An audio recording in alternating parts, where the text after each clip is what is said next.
Hi, I'm Joan Herman, and this is Change Your Attitude, Change Your Life. Thanks for tuning in. Our guests today are Sione Fa and Brendan Donovan, two past contestants from NBC's hit television show, The Biggest Loser. Hey guys, thanks for joining us today. Thanks for having us. Yeah, it's good to be here. You guys have undergone some major transformations in your life. What was your weight and your physical condition like when you got involved with the show? I started the show at 372 pounds, and at my finale, I weighed in at 226, so I'd lost a total of 146 pounds. I was on season 7, so it's been about a year and a half since my finale, and I'll tell you one thing, maintenance is not easy. If I had to do it all over again, I think I would try to lose 100 pounds. I think losing over 100 pounds is a little easier than trying to maintain this right now. Put your mind to it, you can do anything. Well, and that's Sione who's sharing his story. Let me just continue with you for a moment. What made you do something? And when I say the word drastic, I refer to the fact of trying to lose weight so publicly on television. I mean, I know I've been down that yo-yo dieting path my entire life, and when it's time for me to get on a scale, we're talking strip down, take off everything, including rings and earrings. How did you get the courage to do something like this so public? You know what? I hate to always use this because every young father or uses their kids as an excuse, but that really was what did it for me. I played sports when I was younger. I kind of led, I guess, an active childhood, but nobody ever taught me about eating right and how food could actually fuel your game playing or your performance, and it just kind of carried over. And I just like you had mentioned, I did every single diet imaginable out there. I've done all protein, I've done the all carb, I've done counting your points, counting calories, I've done restricting your calories, I've done it all. And I've actually lost on a lot of those diets. I've lost a considerable amount of weight, but as soon as I got off them, I gained more. I gained all the way back and more. And the funny thing is I met my wife about 9 years ago. I weighed 200 pounds when I met her, and when I did the show in 2008, I was 372 pounds. So, there was 8 years right there of just going up and down, and I knew that wasn't doing anything good for my body. So, I just knew, my kids were coming, they're growing up, and I just wanted to be there for them.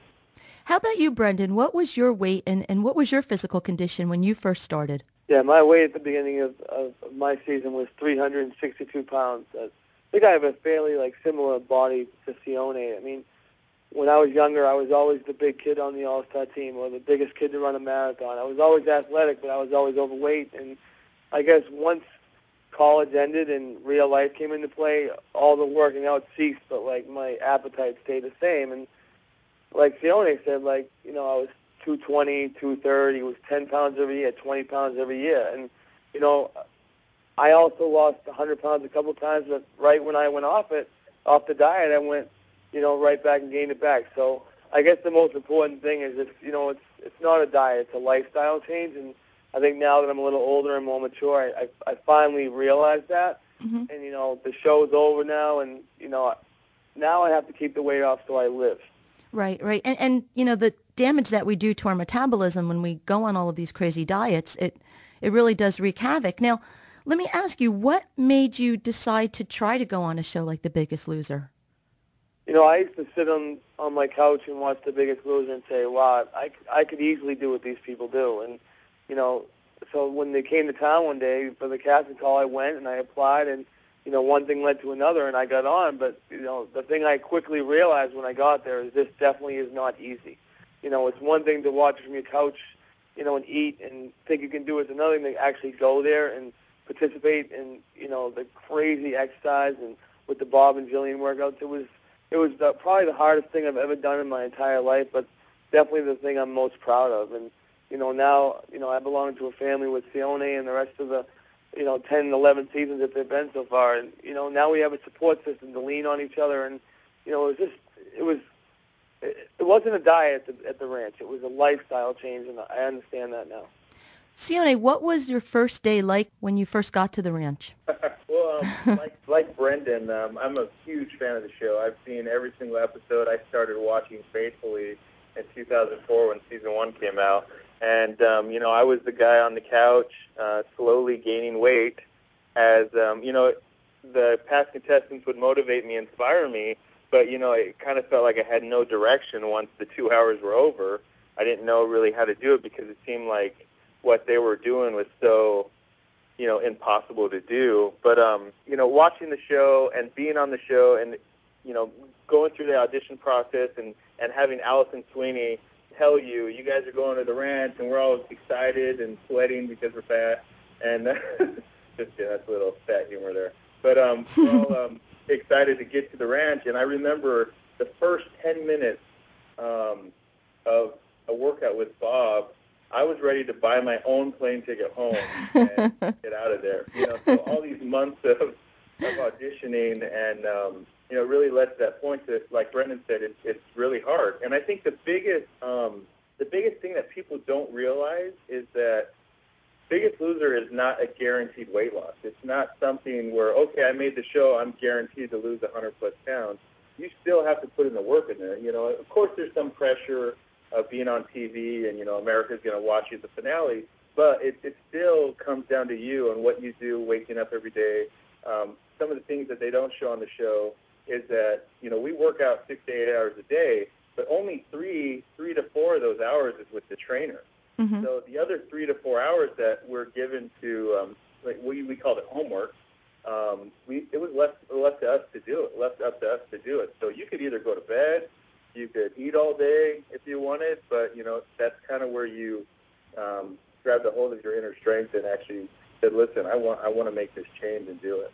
Well, Brendon, you said before that you finally realized that it's a lifestyle change. And what type of changes did you make this time that perhaps you did not make in the past? Well, before, I would always lose weight for the wrong reasons. I would lose weight because I wanted to be better on the court, or I would lose weight to impress a girl. I was never losing weight so I would be more healthy and feel better, I was at a point in my life where I felt like I hadn't slept in 5 years because my sleep apnea was so bad. I was 32 years old, on blood pressure meds, cholesterol meds, pain medications. There was a medicine, I was on it. And the changes I needed to make were more mental than physical. I needed to say, all right, if I don't change my ways and do it for life, I will die. And, there's only one guarantee in life, and that's that you're going to die. And, no one wants to go too early. So the changes I made were it was a total transformation with diet, the way I think.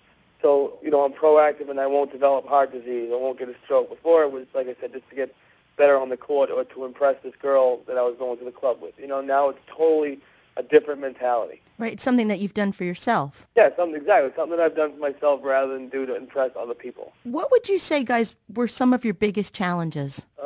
Being consistent, and that's what I'm finding right now more than anything being off the show is just creating a habit, creating a routine that you can stick with, because that's really what it is about when you talk about maintenance or even weight loss. I mean, the more consistent you are in doing something, the better result you're going to get. If you do something, just like, we're here at the first of the year, I'm sure everybody in the U.S. at least, or half the world, has put goals into play. And you know what? Sad to say, but in a couple weeks, how many of those goals are still going to be kept?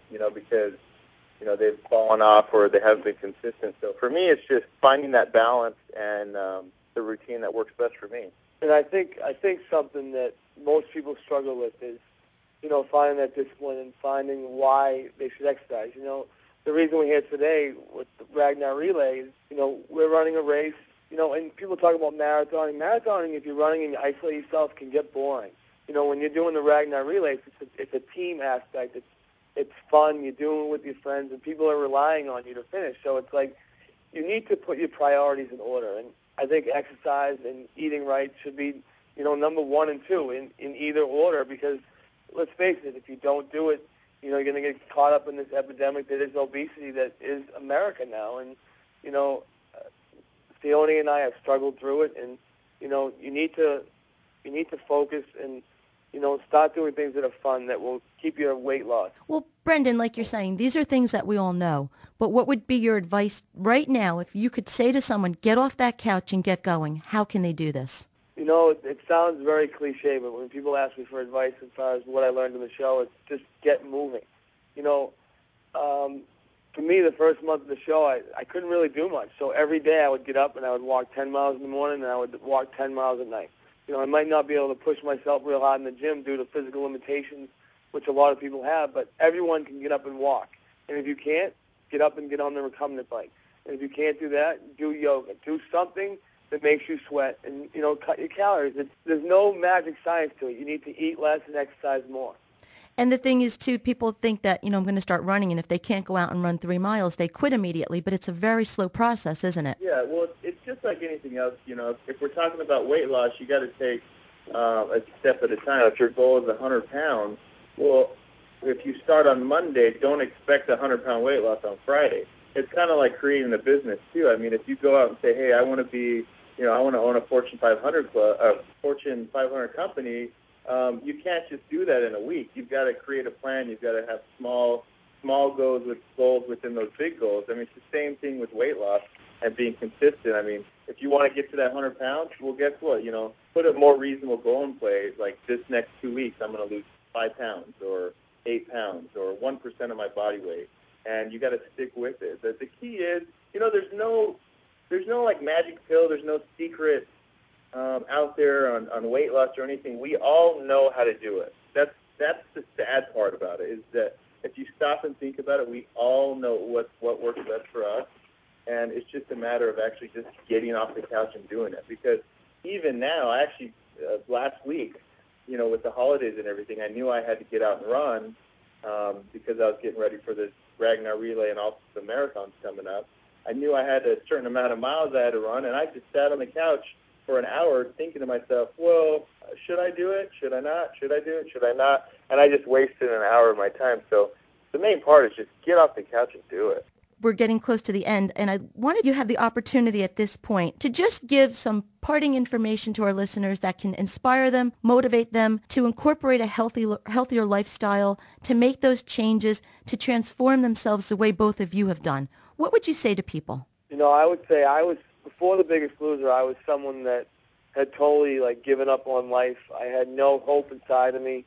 You know, my heart was like, I tell everyone it's weird, it's like a little egg. And The Biggest Loser, you know, is like a big lottery ticket. And I was given this chance, and I changed my life. But I would tell anyone that's sitting on the couch or anyone who thinks they can't do it that I was that person. I was someone that said, screw it, I'm going to be on medicine the rest of my life, and I'm probably going to die early.